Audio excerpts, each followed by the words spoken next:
Ciao a tutti, io sono Mirko e oggi vediamo questa videocamera per droni FPV. Si tratta della Cadix Rattle, se volete acquistarla trovate il link in descrizione. Vediamo subito cosa troviamo all'interno della confezione. Abbiamo la nostra videocamera, il bracket per sistemarla sul frame, un joystick per l'OSD, i cavetti per il collegamento, una chiave esagonale e delle viti. Come da tradizione Cadix, la dotazione è abbastanza completa e non ci manca nulla. Vediamo ora le specifiche tecniche di questa Rattle. Il sensore è da 1 su 1.8. La risoluzione è da 1200 TVL. Possiamo scegliere tra NTSC e PAL. Così come possiamo scegliere tra 16 noni e 4 terzi. La lente può essere da 1.66 o da 2.1 mm, la filettatura è M12. La tensione in ingresso può essere compresa tra 5 e 40 volt. Le dimensioni sono quelle standard delle microcamere, ovvero 19 x 19 mm. Il peso di questa Cadix Rattle è di 8.6 grammi. Come notiamo, tra la scheda e il corpo della lente abbiamo una protezione in gomma a piuma, che aiuta a non far entrare la polvere nel sensore. La latenza di questa videocamera è di soli 8 millisecondi, quindi si adatta bene per racing o freestyle. Sul retro della camera abbiamo due connettori, uno per il collegamento al flight controller e l'altro per l'OSD. Per i primi voli potete lasciare il cavetto inserito in modo da collegare il joystick e personalizzare le impostazioni della videocamera. Quando avete trovato una configurazione soddisfacente, rimuovete il cavetto. Il cavo è piuttosto lungo, quindi sistemiamolo in modo che non vada a finire nelle eliche. Vediamo ora tutte le impostazioni che ci offre questa videocamera. Per accedere al suo menu basterà premere il tasto del joystick.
Dopo aver visto tutte le impostazioni dell'OSD posso dire che ho notato alcune mancanze.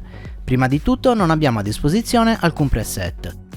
Di solito nelle videocamere abbiamo dei settaggi predefiniti da applicare a seconda delle condizioni in cui voliamo, come nuvoloso, soleggiato, indoor, eccetera. I preset sono utili per chi non sa come modificare le impostazioni della videocamera ma vuole provare diversi tipi di immagine. Un'altra mancanza della Rattle è il lettore integrato di tensione, presente tra l'altro in vari altri modelli Cadix che ho provato. Il lettore di tensione non è una caratteristica fondamentale, in quanto possiamo visualizzare questo dato grazie all'OSD integrato del flight controller. Tuttavia, averlo a disposizione fa comodo in quei casi dove non possiamo usare l'OSD o proprio non è presente nel flight controller. Ora non ci rimane che procedere per un test di volo, userò le impostazioni stock della videocamera.